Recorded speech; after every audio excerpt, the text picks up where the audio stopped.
Hi friends, అందరికీ నమస్కారం. Doctor Vedavyas గారు అందించినటువంటి సంబల ప్రభువు అనే గ్రంథాన్ని స్వాధ్యాయం చేసుకుంటున్నాం ఫ్రెండ్స్. దానిలో భాగంగా 8వ అధ్యాయం హిమాలయాలలో మా సాహసయాత్ర. మా సాహసయాత్ర వెనక్కి తిరిగి ఆలోచిస్తే ఆశ్చర్యం వేస్తుంది. ఎందుకంటే అనేక దేశాల వ్యక్తులు అద్భుతంగా పోగుపడ్డ గాథ అంతా కూడా ఒక పెద్ద కథ లాంటిది. ప్రపంచంలో దేశాల నుంచి హిమాలయ పర్వతాలంటే ఆసక్తి గల సాహసికులు ఆ సాహసయాత్రలో వచ్చి చేరటానికి ఉత్సాహంతో ముందుకు రాసాగారు. అలా రష్యా నుంచి ఇంగ్లాండు, భారత్ వంటి అనేక దేశాల నుంచి ఉత్సాహంగా ముందుకు వచ్చిన వారిలో ప్రత్యేకించి ఏదో ఒక శాఖలో విశేషమైన కృషి చేసిన వారిని, ఇంకా పరిశోధన దృష్టి కలవారిని, ఎంతో కొంత సమాజంలో గుర్తింపు, పేరు ప్రతిష్టలు, గౌరవం కలవారిని మాత్రమే ఎంపిక చేయాలని ఆ యాత్రా నిబంధనలో ఏర్పాటు చేశారు. అయితే ప్రపంచంలో అనేక దేశాల నుంచి వచ్చినటువంటి అభ్యర్థులను ఓ నిపుణుల బృందం నిశితంగా పరిశీలించారు. ఉత్సాహంగా ముందుకు వచ్చిన వారి ఫోటోల దగ్గర నుంచి చేతి దస్తూరి దాకా పరిశీలించిన తర్వాత వీరిలో ఎలాంటి సాహసయాత్రల అనుభవం ఉన్నవారు కానీ, లేక వేరువేరు దేశాల సంస్కృతిలోనూ భిన్న భిన్న మతాల సామాజిక సంస్కృతుల కలగోర గంపతోనూ అనుభవం ఉన్న వారిని మాత్రమే ఎంపిక చేయాలని నిర్ణయించారు. ముఖ్యంగా దృఢకాయలు, కఠినమైన శరీర శ్రమతో రోజుల తరబడి నిరంతర పర్వతారోహణకు అలవాటైన వారిని మాత్రమే ఎంపిక చేశారు. అలా చేసిన వారిలో అనేక వడపోతలు చేసిన మీదట చివరికి ఏ కొద్ది మందో మిగిలారు. అందులో ప్రధానంగా రష్యా ప్రభుత్వ రాయబారిగా ఉన్నటువంటి టిబెట్, సిక్కిం, భూటాన్లో తిరిగి బాగా అనుభవం గడించినటువంటి రష్యన్ రాయబారి అలెగ్జాండర్ నోటోవిచ్ ఒకరు. ఈయన హిమాలయ పర్వతాల్లోని లామాసరి బౌద్ధ మఠాల్లోని ప్రాచీన తాళపత్రాలలో జీసస్ క్రైస్ట్ రహస్య జీవితం గురించిన నాడీ గ్రంథాన్ని సేకరించి యోగి ఈసా అద్భుత చరిత్ర అన్న పేరుతో ఓ పుస్తకంగా ప్రచురించి క్రైస్తవ ప్రపంచాన్ని భూకంపంలా కుదిపేశాడు. అలానే తన జీవితంలో 30 సంవత్సరాలు తీవ్ర పరిశోధనకు దారపోసి తీవ్ర పరిశోధనకే దారపోసి గతంలో జరిగిన భూమి మీద ప్రళయాలు, భూమిని ఢీకొని వచ్చినటువంటి గ్రహగోళాలు, ఉల్కలు, తోకచుక్కల గురించి పరిశోధన చేసిన సైంటిస్టు, ఇంకా ప్రాచీన మతాలపై పరిశోధకుడు అయినటువంటి ఇమానియల్ వెలికోవిస్కీ రెండోవాడు అతను. ఈయన రాసిన గ్రంథం భూగోళంలో ఢీకొన్న గ్రహ ప్రళయం అన్న పరిశోధన గ్రంథం ప్రపంచాన్ని కుదిపేసింది. అదేవిధంగా భారతదేశంలో సైన్స్ పరిశోధకుడు, నోబెల్ ప్రైజ్ గ్రహీత, వృక్షశాస్త్రంలో అపూర్వమైన ఆశ్చర్యాలను కనుగొన్నటువంటి ప్రొఫెసర్ జేసీ బోస్ భారతీయ సభ్యులలో ముఖ్యుడు. అలాగే సాహసయాత్రలకు సహాయము, పెట్టుబడి, ఇతర మహారాజులకు లేఖలు పంపి ఈ సాహసయాత్రను మరింత సౌకర్యం చేయగల సమర్థుడైనటువంటి పాటియాలా యువరాజు ఇందులో ఉత్సాహక సభ్యుడిగా చేరాడు. ఇంకా ప్రపంచంలో ప్రాచీన దేశాలైనటువంటి ఈజిప్టు, చైనా, భారత్, మెక్సికో వంటి దూర దేశాలు తిరిగి యోగము, ఆధ్యాత్మిక రహస్యాల మీద పరిశోధనలు జరిపిన దివ్య జ్ఞాన పరిశోధకుడు, రష్యన్ మేధావి అయినటువంటి ఔస్పెన్స్కీ ఒక ముఖ్యుడు. ఈయన రష్యన్ సద్గురువు, యోగి, పరమ గురుమండలితో సంబంధము, పరిచయము ఉన్నటువంటి సద్గురువు. గుర్చిఫ్కు శిష్యుడిగా అనేక ఆధ్యాత్మిక గ్రంథాలు ప్రచురించాడు ఈయన. అలానే భారతదేశంలో ప్రఖ్యాత వృక్ష శాస్త్రజ్ఞుడు, తత్వవేత్త మేఘనాథ్ సాహా ఇంకొక సభ్యుడు. వీరికి తోడు రష్యన్ చిత్రకారుడైనటువంటి నికోలన్ డోరిక్స్తో పాటు బ్రిటిష్ గూఢచారి అయినటువంటి సీక్రెట్ ఏజెంట్ అయిన చార్లెస్ బెల్ ఈ పరిశోధనా బృందాన్ని ఎంపిక చేసిన ప్రముఖులు. ఈ పరిశోధనా బృందానికి సహాయకులుగా కొందరు టిబెటన్ లామాసరిలో పనిచేసే లామా, షేర్పాలు, నేపాలీలు, భూటాన్ దేశీయులు, హిమాలయ పర్వతాలలో దారులు, కనుమలు, పర్వతాలతో పరిచయం ఉన్నటువంటి గైడ్లు ఎంపిక చేయబడ్డారు. వీరందరూ కూడా ప్రపంచంలో అనేక దేశాల నుంచి వేరు మార్గాలలో వచ్చి ముందుగా ఢిల్లీలోని మౌర్య షెరాటన్ హోటల్లో కలుసుకుంటారు. అక్కడ పరస్పరం పరిచయము, జీవిత విశేషాల పరిశీలన అన్నీ పూర్తయిన వెంటనే ఈ సాహస బృందంలో ఎవరు ఉండాలి, ఎందరు ఉండాలి వంటి అంశాలపై ఎంపిక చేయబడి ఉంటుందన్నమాట. అప్పటికి ఎంపిక పూర్తి అవుతుంది. వాళ్ళకి చూచాయిగా యాత్రా కార్యక్రమం తయారు చేసి ముందుగా పఠాన్ కోట్ నుంచి బయలుదేరి ఒక బృందం నేపాల్ మీదుగా కాఠ్మాండు వెంబడే హిమాలయ శిఖరాల పాదపీఠం వద్దకు చేరుకోవాలి. డెహ్రాడూన్ వద్ద ధర్మశాల అనే టిబెటన్ కేంద్రం వైపు నుండి హరిద్వార్, ఋషికేశం, దేవప్రయాగ, రుద్రప్రయాగ, కర్ణప్రయాగలను దాటుకొని హనుమాన్ చక్కీ దగ్గర మజిలీ చేసి బద్రీనాథ్ మీదుగా కేదార్నాథ్, గంగోత్రి దాటి రెండో బృందం కైలాస పర్వతం చేరుకోవలసి ఉంది. అక్కడి నుంచి మానస సరోవరం మీదుగా చుట్టి కాశ్మీర్కు ఉత్తరంగా అమర్నాథ్ మీద నుంచి కుడివైపు మళ్ళీ ధౌలగిరి, కాంచనగంగ, నందాదేవి పర్వత శిఖరాలను దాటి ఎవరెస్ట్ పాదపీఠం దగ్గరకు అందరూ చేరుకోవాలి. ఇది వారి యాత్రలో మొదటి మజిలీ. అక్కడి నుండి ఎవరెస్ట్ శిఖరంపైకి ఎక్కాలా లేక దానిని ఎలాగ అవతలికి దాటిపోవాలి అన్నది ఈ పర్వత ఆరోహక బృందమే తర్వాత నిర్ణయించుకుంటుంది. అక్కడికి వెళ్ళిన తర్వాత ఎవరెస్ట్ శిఖరం అన్నది ఎక్కాలా వద్దా, ఎక్కగలమా లేదా అని చెప్పేసి అన్నది కూడా వాళ్ళ యొక్క బృందం యొక్క ఆలోచనల మీద నిలబడి ఉంటుంది అన్నమాట. అయితే అప్పటి వాతావరణాన్ని బట్టి మంచు కురియడం, మంచు తుఫాన్లు, యాత్రికుల ఆరోగ్యం, ఇంకా వారి ఓపికలను బట్టి ఇప్పుడు నిర్ణయించుకుంటారు అన్నమాట. అప్పుడు ఇలా సమావేశమైన సాహస యాత్రికుల బృందం పఠాన్కోట్, డెహ్రాడూన్ల వద్ద ఆగి మిలిటరీ యూనిఫారంలు సప్లై చేసే కంపెనీల నుండి వారికి కావలసినటువంటి దళసరి ఉన్ని కోట్లు, తోలు వంటి దళసరి జర్కిన్స్, చలి టోపీలు, మంచు కళ్ళద్దాలు, ఇంకా పర్వతాలు ఎక్కడంలో అన్నటువంటి అవసరమయ్యేటువంటి మంచు గొడ్డలి, తాడు, మంచు బూట్లు, ఇంకా ఆక్సిజన్ డబ్బాలు వంటివి సరంజామా సమకూర్చుకోవటం. ఇలాగా ముఖ్యంగా అనుభవం కలిగినటువంటి రష్యన్ సాహసికులు Nicholas Roerich, Alexander Notovitch, Patiala యువరాజా వంటి వారి పర్యవేక్షణలో తుది మెరుగులు దిద్దుకుంటుందన్నమాట. ఇలా మొదలైంది వారి సాహసయాత్ర. ఇంకేంటంటే అక్కడ సమావేశమైనటువంటి సాహసయాత్రల బృందం అంతా కూడా ఇవన్నీ వాళ్ళకి కావాల్సినటువంటి చలికోట్లు, బోట్లు, ఆక్సిజన్ డబ్బాలు ఇవన్నీ కూడా మొత్తం అన్నీ కూడా సమకూర్చుకొని అక్కడి నుంచి మొదలవుతుంది అన్నమాట వాళ్ళ యొక్క సాహసయాత్ర. మా యాత్రా బృందం ఆ విధంగా ప్రపంచంలోని 4 మూలల నుంచి పోగైన వాళ్ళమంతా కలిసి ముందుగా కాశ్మీర్లోని శ్రీనగర్లో మా కార్యక్రమాన్ని ప్రారంభించాం. ఒక విహారయాత్రతో. అదృష్టవశాత్తు వాతావరణం ప్రశాంతంగా ఉన్నది. వాన కానీ మంచు కానీ లేకుండా. శ్రీనగర్లో 2 రోజులు జీలం నది మీద తేలుతున్న పడవలలో కట్టబడ్డ షికార విహార చోట్లలో గడిపాం.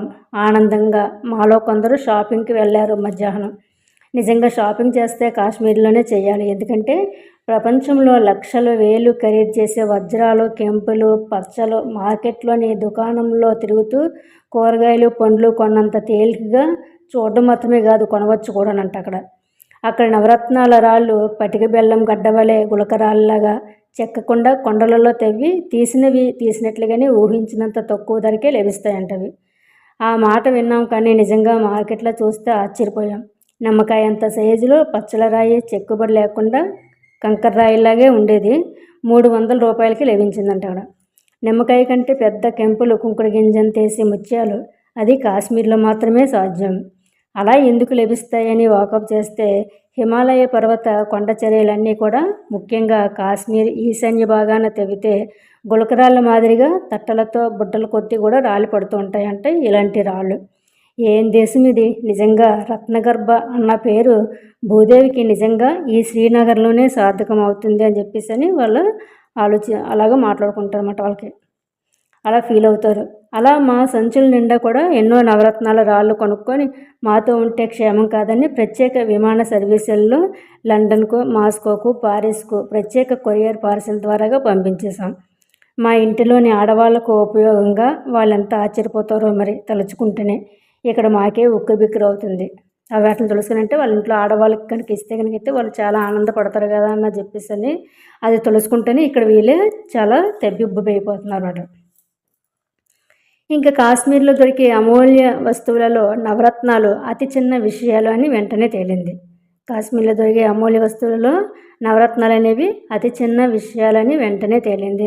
కుంకుమ పువ్వు కిలోల కొద్దీ కుప్పలు పోసి బజార్లో అమ్మడం చూస్తే శ్రీనగర్ అన్న పేరు మహాలక్ష్మి నివాసంగా మాకు తోచింది. ఇంకా కుంకుమ పువ్వు అయితే చక్కగా కిలోల కొద్దీ కూడా కుప్పలుగా వేసి అమ్మడం చూస్తే కనుకైతే వాళ్ళకి అనిపించిందంట శ్రీనగర్ అన్న పేరు మహాలక్ష్మికి నివాసంగా మాకు అనిపించింది అని. ఇలా కస్తూరి పునుగు, జవ్వాజి, అసలు సిసలైన పచ్చకర్పూరం ఒక్కసారి ముట్టుకుంటే వారం రోజుల దాకా మా బట్టలన్నీ కూడా పరిమళంతో గుమగుమ గుబాలించిపోవడం చూసి మాకు మెత్తిపోయినట్లయిపోయింది. ఇలా రాస్తూ పోతే ఇదంతా కూడా ఒక కాశ్మీర్ పర్యటనకే సరిపోదు మరిగ్గా. ఇలాగ మనం ఆ యొక్క ఫీలింగ్స్, ఆ యొక్క అనుభవాలన్నీ రాసుకుంటూ పోతే ఇంకా కాశ్మీర్ పర్యటన గురించి ఇదంతా సరిపోతుంది ఈ బుక్స్ అన్నీ కూడా అని చెప్తుందన్నమాట. అలా శ్రీనగర్ను అయిష్టంగానే విడిచిపెట్టి అలాగా ఆ శ్రీనగర్ని ఇంక అయిష్టంగానే అంటే వదిలి వెళ్ళడానికి ఇష్టం లేకుండానే మళ్ళీ వేరే అక్కడి నుంచి విడిచిపెట్టి సాహసయాత్రలోని మొదటి మజిలీ నేపాల్తో మొదలుపెట్టారు. నేపాల్ అంటే చాలామందికి కాగితం మీద రాసిన పేరు మాత్రమే తెలుసు, కానీ నిజంగా అది ఒక ఆశ్చర్యాల పుట్ట. ఆ వివరాలన్నింటిలోకి ఎప్పుడు పోవద్దు. మా సాహసయాత్రకు దైవ సహాయం అవసరమని తోచిన మా బృందంలోని కొందరు నేపాల్లోని పశుపతినాథుణ్ణి, నీటిలో ఆదిశేషుని మీద పవళించిన అనంత పద్మనాభ స్వామిని దర్శించి సాలగ్రామ పర్వతం వైపు తిరిగి నమస్కరించి ముక్తినాథ స్వామిని ఇలా ప్రార్థించాం. స్వామి, మా యాత్ర దిగ్విజయంగా పూర్తి చేస్తే నీ క్షేత్రాన్ని తప్పక దర్శిస్తాను. సాలగ్రామ పర్వతం ప్రవహించే గండికి నదిలో స్నానం చేసి నిన్ను తప్పగా దర్శించుకుంటామని చెప్పేసి దర్శించుకున్నారంట. అలాగా ఆ తర్వాత అందరం కూడా ఆ రాత్రి హోటల్లోని కాన్ఫరెన్స్ హాల్లో సమావేశమయ్యాం. విశాలమైన పెద్ద టేబుల్ మీద మేము సాహస యాత్ర చేయబోయే హిమాలయ పర్వతాల ప్లాన్ని పరిచి మిత్రులందరికీ పరిచయంగా ఒక చిన్న సమావేశాన్ని ఏర్పరిచాం. దాని సారాంశం మాత్రం ఇక్కడ మీకోసం సంగ్రహంగా నమోదు చేస్తున్నాను, చూడండి. మా కార్యక్రమం: హిందూ దేశానికి ఉత్తరంగా కాశ్మీర్కు తూర్పుగా 3 దేశాల నడిమధ్యన మంచుకొండలో ముఖద్వారంలో ఏర్పడి ఉన్నది నేపాల్. కాశ్మీర్కి హిందూ దేశానికి ఉత్తరంగా కాశ్మీర్కు తూర్పుగా 3 దేశాలు నడిమధ్యన మంచుకొండలు ముఖద్వారంలో ఏర్పడి ఉన్నది ఈ నేపాల్ దేశం అంట. అయితే మా పర్వతాల ప్లాన్లో నేపాల్లోని కాఠ్మండూకి ఈశాన్యంగా వెడితే ఎత్తైన టిబెటన్ పీఠభూమి, మానస సరోవరము, కైలాస పర్వతము కనిపిస్తాయి. షేర్పాల జన్మభూమి నేపాల్ మాట. అయితే అని చెబితే ఆ విషయం లోతు తెలుసుకోలేరు. షేర్పాల జన్మభూమి నేపాల్ అని చెబితే ఆ విషయం లోతు తెలుసుకోలేరు. అసలు విషయం ఏమిటి అంటే, ఎవరెస్ట్ శిఖరాన్ని ఎంతమంది జయించినా ఎడ్మండ్ హిల్లరీ కానీ లేక షేర్పా టెన్ఫింగ్ కానీ లేక తర్వాత ఎంతోమంది ఆడవాళ్ళు కూడా ఎవరెస్ట్ని ఎక్కినట్లు గొప్పగా నమోదు చేసుకున్నప్పటికీ నిజంగా వాళ్ళు బరువైన సామానులు మోసింది, ప్రతి క్యాంప్ వద్ద వంటలు చేసి గుడారాలు వేసి ముందుకు ప్రయాణిస్తుంటే గుడారాలు ఎత్తివేస్తూ నిజంగా ఈ సాహస యాత్రికుల బరువు బాధ్యతలు వీపు మీద మోసేది నేపాల్లోని హిమాలయ ముద్దు బిడ్డలైనటువంటి షేర్పాలే. వీళ్ళకి పేరు లేదు, ప్రతిష్ట అవసరం లేదు. అమాయకులైనటువంటి ఈ షేర్పాలు కొండజాతి వారు. దృఢమైన ఆరోగ్యవంతమైన శరీరాలతో ఎత్తుగా ఉండే హిమాలయాల మీద దుమ్మి ధూళి అంటనే నిర్మలమైన గాలిని పీలుస్తూ ఊపిరితిత్తులు నిజానికి సాహసయాత్ర చేసే వీరుల కన్నా 10 రెట్లు బలంగానూ ఆరోగ్యంగానూ ఉంటాయి. లేకపోతే వాళ్ళు పర్వతయాత్రికుల వెనకే వాళ్ళ సామాన్లు కూడా మోస్తూ ఎవరెస్ట్ దాకా ఎక్కడం ఎలా సాధ్యమవుతుంది? అందుకే మేము కూడా మా హోటల్లో దిగిన ఒక మేనేజర్ సాయంతో షేర్పాల గుంపును కాంట్రాక్ట్ పద్ధతిలో కుదుర్చుకున్నాం. ఇక్కడి నుంచే వారి సాయంతో మేము ఎక్కవలసిన హిమాలయ పర్వత శిఖరాల గురించి, లోతైన లోయల గురించి చిత్రపటం సహాయంతో బాగా పరిచయం చేసుకున్నాము. ముఖ్యంగా హిమాలయంలో ఎత్తైన ఎవరెస్ట్ శిఖరం 29,035 అడుగుల ఎత్తున నేపాల్ చైనా సరిహద్దుకు ఉత్తరంగాను కాస్తంత వాయవ్య దిక్కుగా వెళితే వస్తుంది. మ్యాప్లో కుడివైపు కింది భాగాన అంటే దక్షిణంగాను ఉత్తరంగాను చైనా నేపాల్ సరిహద్దు వస్తుంది. కాఠ్మండు నేపాల్ ముఖ్య పట్టణానికి తూర్పుగా డార్జిలింగ్, దానికి ఉత్తరంగా భూటాన్ పర్వత ప్రాంతం ఉన్నది. కాఠ్మండూకి పడమరంగా కాస్తంత ఉత్తరంగా అన్నపూర్ణ శిఖరం 26,503 అడుగుల ఎత్తులో ఆకాశవంకం సూదిలాగా పెరిగిన శిఖరంలో కనబడుతుంది. అన్నపూర్ణ శిఖరం అనేది 26,503 అడుగుల ఎత్తులో ఆకాశం వేసి సూదిలాగా పెరిగిన శిఖరంలో కనిపిస్తుందంట అక్కడ. అలానే మా హిమాలయ పర్వతాల మ్యాప్లో ముఖ్యంగా కనిపించే శిఖరాల్లో ఇది అన్నపూర్ణ. తర్వాత కళ్ళకు కట్టినట్లుగా కాంచనగంగా శిఖరం మన దృష్టిని ఆకర్షిస్తుంది. దీన్ని ఇంగ్లీషు వారు సంకరజాతి ఉచ్చారణలో కించన్జుంగా అంటారంట. అపభ్రంశంగా ధవళగిరి, మౌంట్ కైలాస్, అన్నపూర్ణ, దామోదర్ వంటివి మన దృష్టిని ఆకర్షిస్తాయి. చాలా పర్వతాలు నేపాలీ కొండలు ఎక్కే సాహస యాత్రికులకు టిబెటన్ భాషల్లో పరిచయం. చైనా నేపాల్ సరిహద్దులోని చోవ్లా శిఖరం అది ఎవరెస్ట్ శిఖరానికి ఉత్తరంగాను వక్రంగా వాయవ్య దిశగాను ఉంటాయన్నమాట. అవి నంగా పర్వత్ దీనికి పశ్చిమంగా, దక్షిణంగా పోతే కోసి నది పుట్టిక స్థానంలో కనిపిస్తుంది. నంగా పర్వత్ దక్షిణంగా పశ్చిమంగా ఉంటుందంట, దానికి దక్షిణంగా పోతే కనుకైతే కోసి నది ఉంటుందంట. కుంభు పర్వతం, ఆ తర్వాత తాసిలేప్చా శిఖరం అని వస్తుందన్నమాట. ఇవన్నీ కూడా వరుసగా ఈ యొక్క శిఖరాలు వస్తాయని చెప్తుందన్నమాట. ఇలాంటివి ముఖ్యమైన కొండ గుర్తులుగా భారత్, చైనా, నేపాల్, టిబెట్ దేశాల మధ్యన మంచు మైదానంలాగా పర్వత శిఖరాలు, లోయలు, నదులు, ఇంకా అందులో ఎన్నో దారి తెలియనటువంటి కొండలు, కోనలు, ఏ ప్రపంచ చిత్రపటంలోనూ కూడా గుర్తుపట్టని అనేక వింతలు, విశేషాలు ఈ దేవతాత్మ లాంటి హిమాలయాల ఒడిలో దాగి ఉన్నాయి. ఈ దేవతాత్మ లాంటి హిమాలయ ఒడిలో దాగి ఉన్నాయి అంటే ఇలాంటివన్నీ కూడా నేటి ఉన్నాయి. పర్వత శిఖరాలు, మంచు మైదానంలో కనిపించేటువంటి పర్వత శిఖరాలు, లోయలు, నదులు, ఇంకా ఎన్నో దారి తెలియనటువంటి కొండలు, కోనలు ఇలాగ ఎన్నో ఉన్నాయన్నమాట. అయితే ఇప్పటికీ కూడా పర్వతారోహకులు కనిపెట్టినవే చాలా ఉన్నవి. ఇప్పటికి కూడా పర్వతారోహకులు కనిపెట్టినవే చాలా ఉన్నాయి, కానీ ఎవరు చూడనివి ప్రపంచం తుల్లిపడేటంతటి ఆశ్చర్యాలు, వింతలు కలిగిన హిమశిఖరాల రహస్య స్థావరాలు ఇంకా బయటపడినవి కూడా ఇంకా ఎన్నో ఉన్నాయంట అక్కడ. అందులోని ముఖ్య స్థావరమే మా సాహసయాత్రకు నిజమైన లక్ష్యం.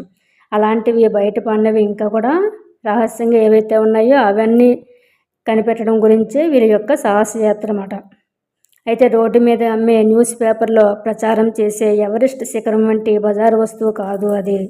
ఇలాంటి పవిత్ర స్థానాల్లో ముఖ్యమైనది స్ఫటిక పర్వతం.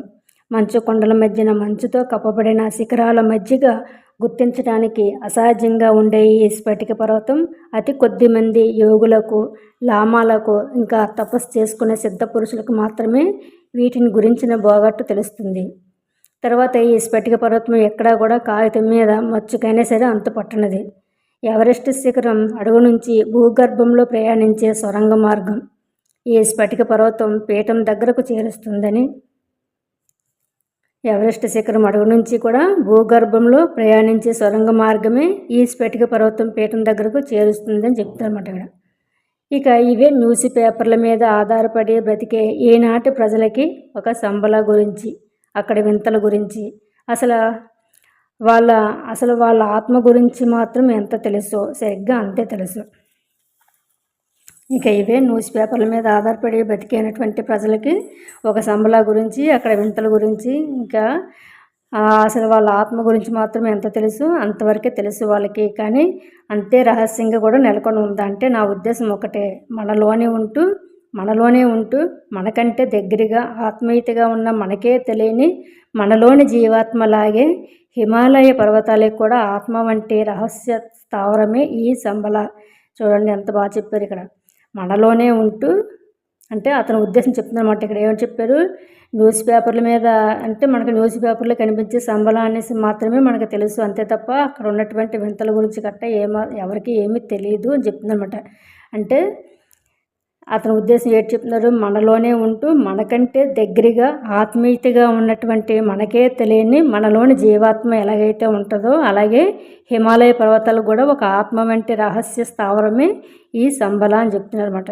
ఇది మానవ జాతి యొక్క రహస్య ఆధ్యాత్మిక విజ్ఞానానికి అగాధమైన గని వంటిది. ఇక స్ఫటిక మందిరం లేక స్ఫటిక శిలలతో నిర్మాణమైన శ్రీచక్ర దేవాలయమైన మేరు ప్రస్తారం వంటిది గర్భాలయం. దీని గురించి అసలు వినని వారే ఎక్కువ మంది కనిపిస్తారు మీలో. అందుకే దాని గురించి ఇప్పుడు చెప్పకపోవటమే మంచిది, దానిని మీరు నిజంగా కొనుగొనేదాకా. ఎందుకంటే దీని గురించి ఎవరికైనా చెప్తే ఎవరికి కూడా తెలియదు అన్నమాట. అందుకే మీ దాని గురించి మీకు చెప్పకపోవడం మంచిది అని చెప్తున్నారు. ఎందుకు, అది మీకు మీరే తెలుసుకునేదాకా కూడానంట. ఇక 9వ అధ్యాయం సాహసయాత్ర ప్రారంభం. ముందుగా మా సాహసయాత్ర ఎక్కడి నుంచి బయలుదేరాలి, హిమాలయ పర్వతాల పాదం పీఠం వద్దకు ఏ మార్గాన మేము ఎలా చేరాలి అన్న అన్వేషణతో సాహసయాత్రికుల బృందం తమ కార్యక్రమాన్ని ప్రారంభించడానికి పావులు కదపటం మొదలుపెట్టారు. ముందుగా భారతదేశం చేరుకోవాలి. మనకున్న హిమాలయ యాత్ర ఉత్తర భారతంలోనే ఉన్నది కాబట్టి మనం నేరుగా ముందుగా ఢిల్లీ విమానాశ్రయం చేరుకోవాలి. అక్కడ 3-4 రోజుల నుంచి హోటల్లో బస చేసి మంచి హోటల్లో బస చేసి ఇంకా సాహసయాత్ర బృందంలోని ఇతర సభ్యులందరినీ కూడా కాంటాక్ట్ చేసి ఒకరినొకరు పరిచయం చేసుకోవాలి. ఆ తర్వాత సాహసయాత్రకు వెళ్ళే మార్గం నిర్దేశించుకొని ఒక కార్యక్రమం రూపొందించాలి. ఇలా ప్రారంభించాలని అనుకొని అందరూ కూడా ముందుగా ఢిల్లీ చేరుకున్నాం. హోటల్ కనిష్కాలో మా సాహసయాత్రికుల బృందం సభ్యులందరం కూడా కలుసుకోవాలని ఇంకా అక్కడి నుంచి యాత్రా ప్రయాణం ప్రారంభించాలని నిశ్చయించుకున్నాం. ఢిల్లీ నుంచి పఠాన్కోట్ వెళ్ళే తుఫాన్ ఎక్స్ప్రెస్లోని ఏసీ ఫస్ట్ క్లాస్లో 10 మంది సాహసయాత్రికుల బృందం సభ్యులు కలిసి బయలుదేరాం. ఆ రాత్రి అంతా ప్రయాణించి మర్నాడు సాయంత్రానికి రైలు పఠాన్కోట్ స్టేషన్ చేరింది. పఠాన్కోట్ సైనికుల శిక్షణకు ప్రధాన కేంద్రం. ఎక్కడ చూసినా మిలిటరీ ట్రక్కులు, కాఫీ రంగు యూనిఫామ్లో తిరుగుతూ మిలిటరీ సిబ్బంది కనిపిస్తూ ఉండే రద్దీగా ఉండే సైనిక కేంద్రం అది. అక్కడ మాల్ బజార్కి వెళ్ళి చౌకగా అమ్మే మిలిటరీ బూట్లు, టోపీలు, దళసరి కాఫీ రంగు వూలన్ షర్ట్లు, చలికోట్లు, చేతికి చలి నుండి కాపాడే గ్లౌజులు, మఫ్లర్స్ వంటివి కొనుగోలు చేశాం. ఆ పైన వేడినీళ్ళ బాటిల్స్, మంచినీళ్ళు వేడిగా మోసుకు వెళ్ళే వాటర్ బాటిల్స్, ఇంకా అవసరమైనటువంటి మందులు, టార్చ్ లైట్లు, మంచు హెల్మెట్లు వంటివి సాహసయాత్రలకు కావాల్సినటువంటి పరికరాలన్నీ కూడా సేకరించుకున్నారు వాళ్ళు. పఠాన్కోట్ నుండి అలా బయలుదేరినటువంటి ఒక పెద్ద మిలిటరీ వ్యాన్ వంటి ట్రక్కు సైజు వాహనంలో ఒక రాత్రి ఒక పగలు నిరంతరాయంగా ప్రయాణం చేశాం. పగలు సాయంత్రం అయ్యేసరికి కొండ చెరువుపైన ఘాట్ రోడ్డు మీదకు ఎక్కి ట్రక్ ప్రయాణం ప్రారంభమైంది. ఎదురుగా దారికి ఎడం పక్కన ఎత్తైన పర్వతాలు, కుడివైపున చూస్తే కళ్ళు తిరిగిపోయే అగాధం లాంటి లోయ. ఆ లోయకు అడుగున 10,000 అడుగుల లోతున పాదరసంలో మెరిసే బియాన్ నది మెలికలుగా పాకే కొండ చెలువలో ప్రయాణిస్తుంది. సముద్రం హోరు లాంటి నీటి హోరుతో కొండకు మధ్యలోని గోడ మడతలాంటి ఘాట్ రోడ్డు మెలికలుగా తిరుగుతూ కొండలపైకి పాకిపోతూ అంచెలంచెలుగా కొండలోని ఎత్తుకు ప్రతి మైలుకు 2,000 అడుగుల చొప్పున ఎత్తుకు ప్రయాణించాము. ఆ రోజు పౌర్ణిమ అని తెలిసిందంట. అలా అర్ధరాత్రి అయ్యేసరికి కళ్ళు తిరిగిపోయే అందాలు చిమ్ముతూ పెద్ద ఫుట్బాల్ అంత సైజులో చంద్రబింబం కొండల మధ్య ఉదయిస్తూ కనిపించింది. అలాగా ఆ రోజు పౌర్ణమి కదా, అలాగా కొండల మీదకి కొండలంతా కూడా కొండ చెల్లు తిరుగుతూ కూడా పెద్ద ఈ సౌండ్లు మాట, నీటి తాలూకు సౌండ్లతోటి పెద్ద హోర్న సౌండ్లతోటి కొండ మధ్యలోని గోడ మడతలాంటి ఘాట్ రోడ్లు మెలుకులు తిరుగుతూ కొండలపైకి పాకిపోతే ఇంకలాగా అంచెలంచెలుగా కొండల్లోనికి ఎత్తుకి ప్రతి మైలుకి కూడా ఎత్తుకు ఒక్కొక్క మైలుకి 2,000 అడుగుల చొప్పున ఎత్తుకు ప్రయాణించారంట వాళ్ళు. ఆ రోజు పౌర్ణమి అంటాం.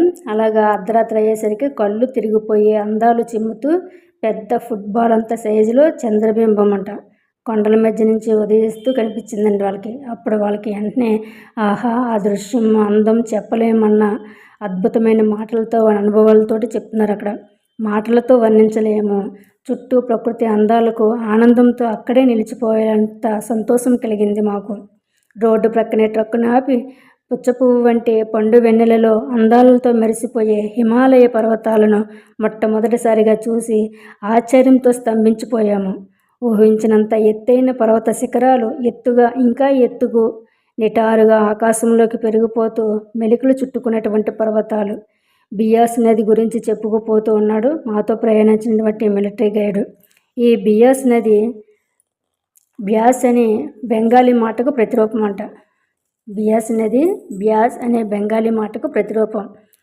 బ అని పలకటంతో వ్యాస నది పేరు కాస్త బ్యాస నదిగా మారిపోయింది. ఈ నది ఒడ్డునే వ్యాస మహర్షి ఆశ్రమ వాటికి ఉండేదట అప్పట్లోని. అందుకనే ఈ పేరు అంటూ ఈ బియాస్ నది దారి పొడుగున ఇలా మన వెంటనే ప్రయాణిస్తుంది. అంటే ఈ బియాస్ నది అంటే అది బియాస్ నది కాదు, వ్యాస నది అంటాం అప్పట్లోనే. ఆ వ్యాస నది పేరు కాస్త కూడా వ్యాస నదిగా మారిపోయింది. ఎందుకంటే అక్కడ ఆ నది ఒడ్డునే వ్యాస మహర్షి అన్న ఒక మహర్షి ఆశ్రమ వాటికి అక్కడ ఉండేదట. అందుకని దానికి ఆ పేరు వచ్చింది. అయితే ఈ బియాస్ నది దారి పొడవునా కూడా ఇలాగ మనం వెంటనే ఆ బియాస్ నది ఏంటంటే దారి పొడవునా కూడా మన వెంట ప్రయాణిస్తూ మనతో పాటు వస్తున్నట్లుగా అనిపిస్తుంది అనమాట. అది అంటే దాని మరి కొండల చెల్లి అంతా కూడా ఉంటుంది కదా, లోయ అంతా కూడా నది ఉంటుందన్నమాట. మళ్ళీ మా ప్రయాణం కొనసాగించి పూర్తి రాత్రి ఆగకుండా ప్రయాణించాము. తెల్లవారుతుండగా మాండీ సంస్థానం సమీపించాము. అది మాండీ రాజుల రాజధాని అన్నమాట. ఉదయం 9 గంటలకల్లా అక్కడ ఒక విశ్రాంతి కేంద్రంలో ఆగాము. వేడివేడి టీలు చపాతీలు అందించారు. ఆవురావురమంటూ తిన్నాము మా బృందం అంతా కలిపి. Okay friends, thank you so much friends.